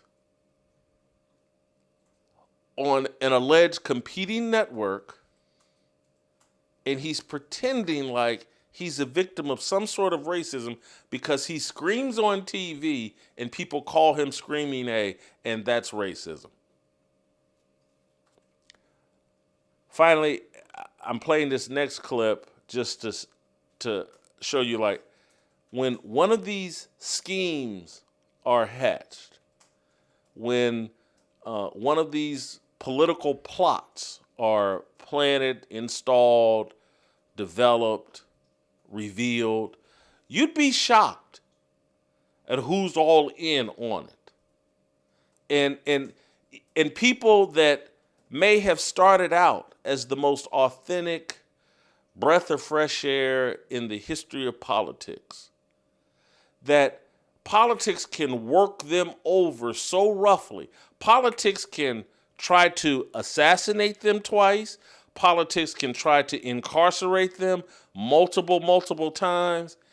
And the next thing you know, politics has got them less authentic and a participant, maybe even an unwitting participant, in the next scheme that politics has hatched. And so here's President Trump helping to sell Stephen A. Smith as a presidential candidate. Play the clip. His move toward politics has raised eyebrows in press boxes. First of all, I don't give a damn what Pete Hegseth has to say because I will tell you right now, he was never qualified for the job. And in Washington. Stephen A. Smith may run for president, as you know. Do you have any advice for Stephen A.? And even President Trump is keeping an eye on Smith. Stephen A., he's a good guy. He's a smart guy. I love watching him. He's got great entertainment skills. I'd love to see him run. So when somebody talks about me being a president or whatever, I have no desire to be a politician. Zero. I have no desire to run for office. But you're not ruling it out. I'm not ruling it out because I'd love to be on the debate stages against some of these individuals that think they're better suited to run the country, because I think that the American people deserve to listen to and hear from somebody who genuinely cares about making life better for them instead of yourself. Stephen A.'s best gift as a politician is he's a pathological liar. And he can lie without remorse, without regret, without batting an eye. He's an actor. That's why they placed him on General Hospital. You're a daytime soap opera, and again, I used to watch daytime soap operas years ago when they were popular. What you don't put in the middle of a daytime soap opera is some sports guy with a big brand in sports who's kind of divisive, and is buffoonish. You place him in a daytime soap opera, he's a distraction because everyone's sitting there thinking, well, that's Stephen A. Smith, the guy that screams on ESPN about sports. Whatever this actor is, this role he's playing, it's very difficult for that actor to sell it because he plays himself in real life on a ESPN on television every day. Stephen A. Smith was placed on General Hospital to practice his acting skills because acting is what you need to do to be a great liar. And acting skills are what you need to do to be a great politician because lying and politics are like peanut butter and jelly. And so Stephen A. Smith has perfected acting. And when I went and watched the full 27-minute interview, which I'm going to break down parts of here in a second, when I watched the full 27-minute interview, I was like, Stephen A., he's taken his acting to a whole new level. He comes off as halfway likable and halfway believable in this 27-minute interview. This investment that they're making in Stephen A. Smith, it is paying off. He's improved tremendously. And I could see the way they unpacked this and framed up this 30-minute interview, it's really brilliant. And the way Robert Costa sat there and just kind of lobbed little softballs and stayed out of the way as Stephen A. Smith lied and pretended like he had some sincere desire to help the American people. And that's why this isn't, I want to take the arrogance out of it, but this is why I'm doing this, because I don't have the political goggles on. I can see through Stephen A. Smith and his phoniness, and I'm going to point out to you all what's stated in this interview that I think will blow over most people's heads. But it's so obvious once I point it out that you just can't deny it. But let's start with what Robert Costa asked him very early in the full 27-minute interview about what's driving Stephen A. Smith. What's his motive? Play side 11. What is it? What's the drive, the motor that keeps you going? To be the best, if not one of, to have a profound impact on our society as a whole, for people to know who I am and to know that what I say, how I feel, and how I present myself in expressing those things has value. And I think that those things are incredibly important because ultimately it provokes change, if not thought, at the very least. which could ultimately provoke change. And the idea of pulling that off is incredibly exciting to me. I think the advantage that I have is that I'm excited every day that I do what I do. I think the challenge, for me, it's being that guy that you can rely on. I don't want somebody to look at a show and say, wow, that was a great show. I like them to look at my shows and say, it's a great show. Meaning it's something that you can depend on. It's something that's continuous. I think the problem that I have is that I really, really never look at myself as having won. I look at myself as a winner because of the process I'm willing to endure to achieve success. But I never stop and say, I've won. The closest I came to that was when I bought a home in New Jersey, and then again when I bought a home in Florida, and I looked in the backyard, and I was like, Mommy would love this, because my mother was my everything. And so you heard me talk on this show about this NFL Inspired Change initiative and sloganeering, and how they introduce slogans like this, words like this, to prepare your mind for how they want you to define success. Change. And Stephen A. said, well, what's my motive? Well, I want to provoke change. And so now it's no different than the way they use the word inclusion. Because I grew up in a time when being inclusive wasn't the gold standard for everything. People didn't justify everything they did. Well, it's inclusive. People actually valued exclusivity. People actually valued merit. Is this the best? And that was the goal, to be the best. But then they injected this word inclusion and diversity and equity into the conversation. And now people just sit around and, well, if it's diverse, it's good. Well, it's diverse. And so all you have to say is something is diverse, and now you've done a good thing. Well, have you? And now it's like, well, if it provokes change, if it's change we can believe in, if inspire change, like what they've done in the NFL, they put it all over shirts and hoodies and messaging in the end zone, inspire change. Well, again, they don't have to define what change is. Just as long as you're provoking some sort of change, it's a good thing. And so now that's the standard. If it changes what already exists, it's a good thing. That's how they get you in the mindset of like, hey man, this Constitution that was written, that this entire country was founded upon, this Constitution that created a country that is the envy of the world, if we could just change it, that would be progress. And so now Stephen A. Smith can say, what motivates is just change. I just want to change things. He doesn't have to tell you what he wants to change. He doesn't have to say, you know what? I want to change. Just think if they had come out of the closet before putting this whole change. You know, I want to change marriage. What if he had to put meat on the bones? I want to change marriage so that a 30-year-old man can marry a 12-year-old girl. Yeah, that's the change I want. I want to change things so that two men can get married, two women can get married.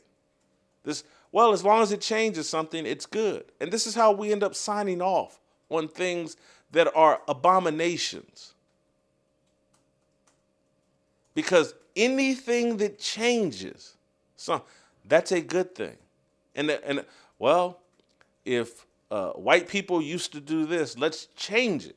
Well, what if white people were doing something good that helped all of, hey, you know, white people, it's almost like, hey, white people bake their chicken. Let's change it and everybody eat fried chicken.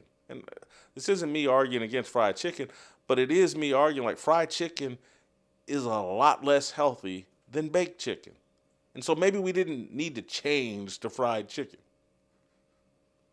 Maybe we need a culture of baked chicken. Maybe that's better for all of us. But everything is change. And so in order to provoke change, you don't need any qualifications. You don't even need to tell people what it is you're trying to change. You just need, well, I'm for change. I change things. That makes it better. They've changed the NFL. They've made it softer, less violent, a sport where weaker people can play, where women can be referees, women can be assistant coaches. This is all change. Has it made anything better? No. No. And so they want to change the patriarchy to the matriarchy. Will Ferrell, the comedian, they're all out there promoting this sort of change.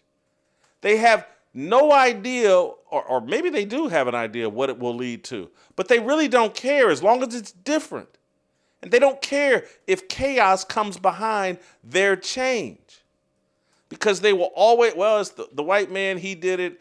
Even, putting all these women in power, naming all these women judges. Hey, just because we've returned our criminal justice system into a revolving door for career criminals and violent criminals, but hey, we changed things. There are more women judges. And so who cares if your communities are less safe because we've changed things and there's more women judges and there's more men thinking like women and there's more men thinking about, hey, how do I be empathetic? How can I be softer on criminals?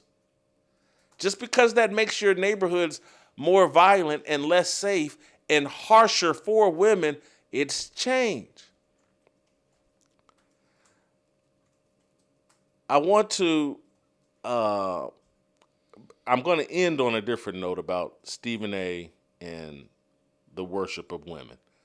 But I'm going to, that's my largest point here, and I want to save it for last. I've already kind of previewed it for you there. But before I do that, I want to play, there's two clips that kind of expose, I believe this, SOT 17 and 18. I think expose, like, Stephen A.'s financial agenda in all of this, in what he's doing, in this big mammoth payoff he's looking for getting involved in politics. This is Stephen A. Smith. I will say he's consistent about one thing. He always wants money. He will put the puppet strings on. He will do anything for money. Anything.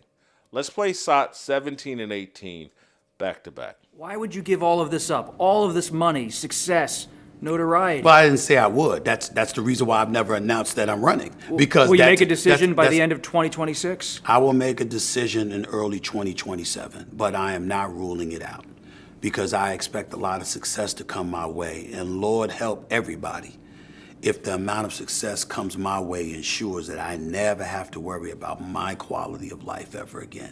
I know me well enough to know that I'm not compromising my quality of life. We'll play 18 here in a second, but that last part is the critical part. I'm expecting big things in this coming year. And if they all come and I get the quality of life that I'm talking about, holy cow. And he's tying this to his announcement. Early 27 is when he will announce. And so basically what he's subtly messaging there, and then he doubles down on it later in the interview, and that'll be the next clip I'm going to play. He's basically saying, like, if they give me enough money, I'll do this. If they can frame up that I've had so much success in 2026, if so much money rains in on me in 2026 that I never have to worry again about my finances, I'll do this and I'll announce it early in 2027. And if you didn't hear it that time, he doubles back to it later in the interview towards the conclusion. Let's play SOT 18. I know me well enough to know that I'm not compromising my quality of life for it because I still have daughters to put through college and I still have a life that I want to live. But in the same breath, if my success afforded me the luxury of not having to be concerned about my quality of life. And that combined with millions of Americans saying, we see all of these candidates out there. You're the one. Then I'd have to think about it. And I have to tell you, it's not something I'm inclined to run from. He's making it crystal clear to Bob Iger, to the people that are his co-conspirators. Y'all put enough money in my bank account that my daughters and me and we never have to worry again. And keep in mind, this is a guy making $20 million a year. He's got a $100 million contract. So bottom line, what Stephen A. is saying is like, if y'all put me in position over the next year through insider trading or whatever tactics you guys have to do, to where I'm on track to be a billionaire, or I'm worth $250 million by the end of this year, $500 million, and I'm on pace to be a billionaire, I'll do it. I will run for president. I'll put these puppet strings on. And many of you will hear that and say, man, Stephen A. is smart. That's a wise man. And it's because you're controlled by your worship of money. And you think that, and Stephen A. wrongly thinks, that money is the end-all, be-all, and that there's some amazing amount of money that if, because trust me, Stephen A.'s ego isn't involved. He's listened, LeBron James, the first billionaire basketball player. Stephen A. wants to be the first billionaire sports broadcaster. He's fantasizing about that headline. That has nothing to do with you. And so when he comes on and tells you these lies about how concerned he is about the American people and how he's doing this for the American people, it's all a lie. And this is what politicians do. And yes, he sounds like the typical politician. I get it. But I've never seen anybody negotiate publicly the way Stephen A. Smith is. And it's when I'm looking at someone negotiate this publicly for a political deal, it makes me believe you better take Stephen A. Smith seriously. Because he's taking it seriously, because clearly he has been told by people that matter that he could run for president, win the Democrat nomination, and perhaps even win the presidency.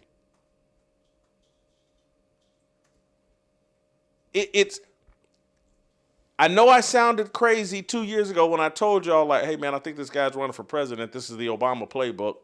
And I know many of you are saying, well, Whitlock's crazy. He's acting like Stephen A. Smith could actually win this. Of course he can. Look what they've already gotten away with. You've got half of the alleged conservative independent media who's been selling Stephen A. Smith for the last year. This isn't just liberals selling Stephen A. Smith. The president of the United States, the head of MAGA, Donald Trump, has vouched for Stephen A. Smith. Oh, that's just Trump. Well, no, that's not how this works. These things aren't said accidentally. And I know Trump says a lot of things off the cuff. But endorsing Stephen A. Smith as a presidential candidate, that's not an accident. And, oh, well, that's just Trump and MAGA. They want J.D. Vance to run against Stephen A. Smith.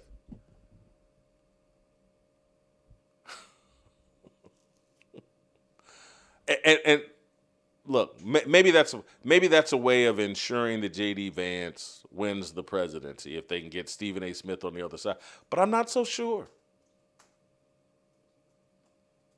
I don't think getting your brains beat in, and again, maybe that's what Stephen A. Hey, man, give me enough money, and I'll get my brains beat in and become a laughingstock like, was it Walter Mondale that ran against Ronald Reagan in 1984 and just got his brains beat in? Or was that Hubert? anyway, Hadley or something. I'm not talking to you, Luke. Luke thinks every question is directed at him. It was Walter Mondale in 1984. 1984 was a landslide victory. Yeah, 49. That does not help your brand. But maybe Stephen A. Smith is saying, look, y'all give me enough money, I'll be Walter Mondale. I'll be a laughingstock. I'll get my brains beat in. I'll provide the landslide victory the Republicans need to have a mandate. Maybe that's what it is. But I don't think so. And here's why I don't think so. And this is the ending. And we may repeat a clip that I've already played, but this is going to be like a 6-minute clip of Stephen A. Smith with this full-blown worship of the divine feminine. This is Stephen A. Smith going on and on and on about his mother. And this, I'm going to talk about this today, and then tomorrow on Harmony, I'm going to get Virgil and Anthony and some others to have a more biblically grounded conversation about what Stephen A. Smith is doing here as it relates to his mother. Let's play the long 6-7 minute clip. Still always wanted to come back to your mother's home. Yes. When she was alive. Yeah. And just stay in that bedroom. Loved it. I mean, there's nothing in life for me personally. I mean, I love being a dad.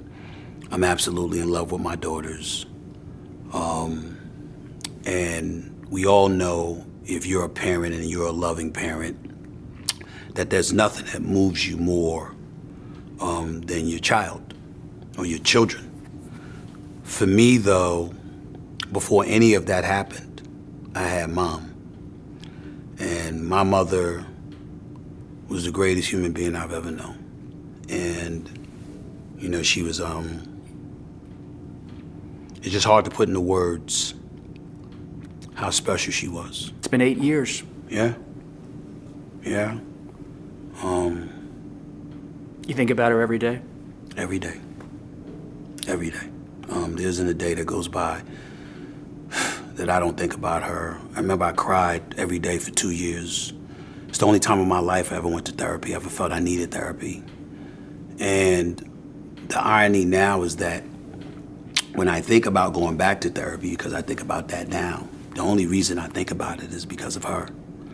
Because I can't get over how much I miss her. She told you never to be a victim. Never to complain. Well, she didn't say never to complain. She said don't live in those complaints. Because you're allowed to have a take. You're allowed to have a take. You know what I'm saying? You're allowed to go through those things. But she was like, she was one of those people that, you know what, life is life, and it's not going away. And you got to learn to deal with adversity. And she did all of those things. Even though she feels otherwise, I would say the one thing she never prepared me for was to lose her. Because there are so many people. I'm very, very blessed to have the people around me that I have. I have a lot of loving people around. I have a lot of love in my life. And the people who love me, the people that work with me, the people that work for me, the people that I work for, my family, you know, my relationships, fatherhood, all of this other stuff. I have a lot of love, but nothing quite measures up to the love that I have for my mama. And it doesn't matter what's going on, I can go to Hollis. You just go to Hollis. Go to Hollis. I can go to Hollis. I don't care what it was I was going through. If I went to Hollis just to lay down and my mother was there, it could be in the morning, she's cooking me some eggs, my bagel, and some scrambled eggs and giving me my hot tea. It's just, if it's the evening, it could be whatever dinner she's making, but she's gonna make me my beef patty, she's gonna make me my coconut tart or something like that. But being around her was all I needed. I didn't need anything else. She believed in you. She does. She saw something. Well, she saw tenacity, she saw work ethic, she saw a never say die attitude, she saw a person that you can knock me down, but I won't stay down. She saw all of those things. But for me, what she didn't see, and I don't think she realized, that it was because of her. It was because I was climbing, I was scratching, and I was clawing, because the life that I've built for myself now was what I was envisioning so she could have it. And that is the part that, I don't talk about it much or anything like that, but that's the part that a lot of people, they don't really understand. And I don't expect them to. It's not something that I talk about, and it's not something I anticipate they'd comprehend. But I can afford a nice house. I mean, I could literally right now, my mother wanted a cruise a year. I got to send her on about 3 a year. I got to send her on about 30 to 35 cruises in her lifetime. She never had a diamond ring. I got to buy her that. She always wanted a mink coat just to have one, and I was able to get her that. But, my mother wanted a house in St. Thomas. I could get her that now. She wanted to be, if in her world, she would want to be on a cruise every month. I could do that for her now. And for her not to be here, the hard part about everything that I'm achieving is that the person that I wanted to enjoy the fruits of my labor the most was her. Because even though I want that for my children, they haven't suffered. They've never known suffering because they've only been on this earth 17 and 16 years respectively. My mother suffered, and for me to be in a position to alleviate so much of that and to make sure that she enjoyed the latter years of her life was my dream. And I was able to do that somewhat, but not to the degree that I would be able to do now.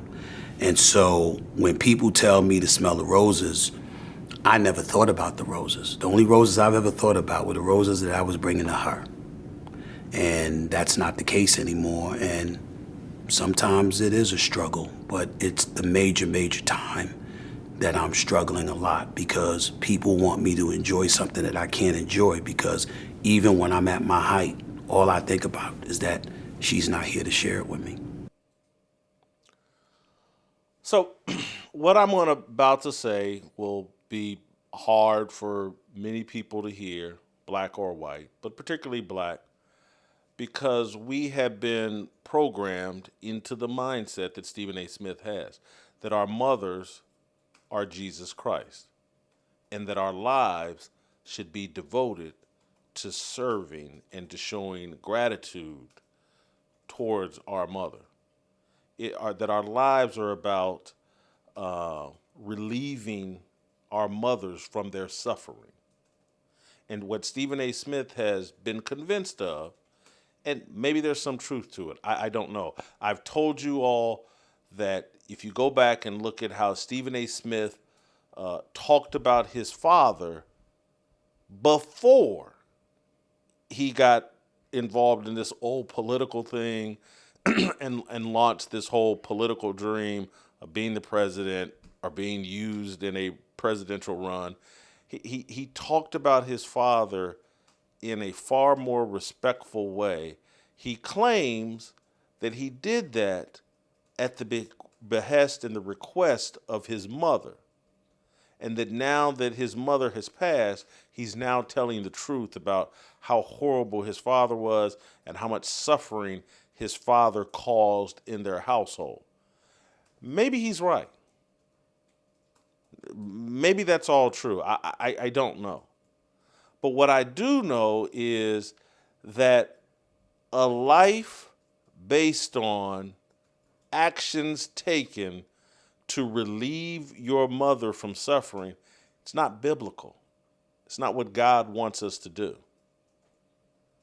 And it's actually at the root of many of the problems plaguing the black community.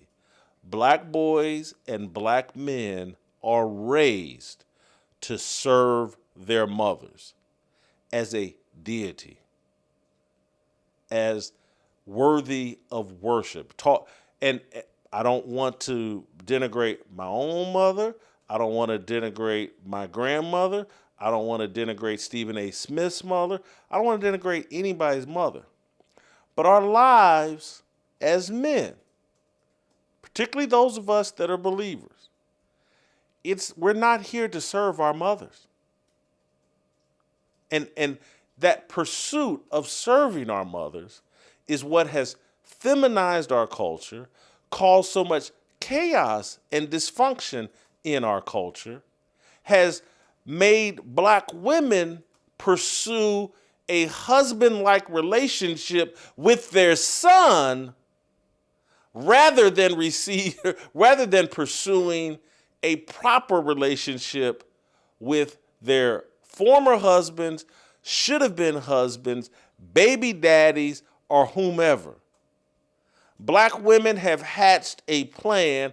I will have a baby, a child, make him my husband, make him serve me for the rest of his life, make him dream and fantasize things he should dream and fantasize about God and Jesus Christ, make him have those dreams about me. And I get that for many women, this is difficult to hear. They listen to Stephen A. Smith, and every woman is sitting there, oh, I hope my son talks about me that way one day. And what they should be saying is, I hope my son talks about Jesus Christ that way one day. Because if he does, I'll be just fine. And if my son, in service to Jesus Christ,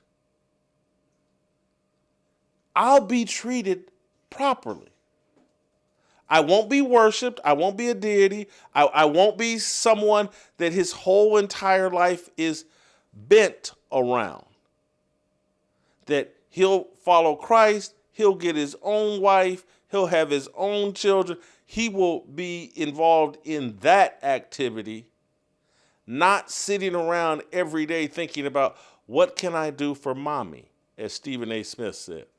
This is the poisonous, unbiblical, satanic, divine worship of the feminine mentality plaguing the black community, but it is Stephen A.'s plan to build up his presidential campaign. He has a problem with black women. And he's caught between a rock and a hard place. His common sense is like, man, Jasmine Crockett and a lot of these black women talk out the side of their necks and they say some of the most ignorant things on the planet, and these women are out of control, blah, blah, blah. He knows that, and he thinks that. But he also knows, like, oh man, if I say that, if I say the truth, there are political consequences. My ambitions and this billion-dollar deal that I'm looking for to launch my presidential campaign, it could stand in the way of that. So let me and my handlers arrange an interview with CBS and Robert Costa, and let me, in a 27-minute interview, let me take 6-7 of those minutes and preach a sermon about the worship of women through worshiping your mother, because these same black women that have a problem with me, they will hear me preaching this sermon about devotion to your mama, and they will hear it and well, we got him. He worships his mama, and his whole life is built around worshiping and serving his mama. And yeah, I know occasionally he'll say some wild and crazy things, but at the end of the day, he's preaching to other black men. Worship your mama. Spend your life in service to your mother, not in service to God, but in service to your mother, because that's what they say, that's what God wants you to do. There's nothing more godly in their mind, in this feminized religion that they've concocted and that they enforce at all these black churches around the country. They know if they can keep you worshiping your mama, You have been spayed and neutered, and you will serve women, and you will serve black women at every turn. And you will lead other black men and boys away from serving their Heavenly Father, away from properly pursuing a relationship with your wife and children, because you will already have this first wife. You're married to your mother. And everybody, Stephen A. just came out and said it. Even his kids take a back seat to his dead mother. He said it. Now, I know he tried to spin it like he didn't say it, but that is what he said. And you wonder why there's so much chaos in the black community, so much dysfunction, so many broken homes and marriages. Stephen A. just unpacked for you the mindset that has been programmed and built in to virtually every black man in America. And if you wonder why people like Andrew Tate have been able to build such massive audiences and influence here in America, because I'm reducing this to a black problem, but it's really not.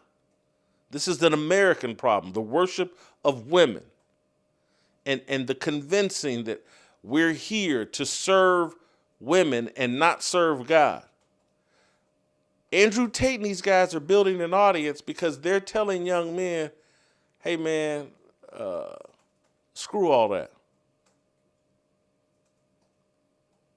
Your life purpose isn't to serve your mother and to make sure that, daddy didn't give her a diamond ring, you did. Daddy didn't give her a mink coat, you did. Daddy didn't send her on every vacation she wanted, you did. That's not your life purpose, to be your mom's spare daddy, your mom's sugar daddy. That's not your life purpose. Too many men have been convinced of that, and people like Andrew Tate rail against it in a very politically incorrect way, and they've built an audience because young men have figured out they love their mothers. They want to take care of their mothers, but they also know that their mothers, and this is particularly with black boys, black men, that they're reluctant to say it, but you need to be serving a man. You need to be you need to be covered by a man. Instead of running around trying to make your son your husband, you needed to make your husband your husband. And just because you have drawn a line in the sand, and again, this is particularly in the black community, this unbiblical thinking, and again, I'm not trying to justify sin, but black women, and anybody with a brain, anybody that's had any dealings with black women, know this is true, that the difference between black women and white women, black women have adultery as a line in the sand.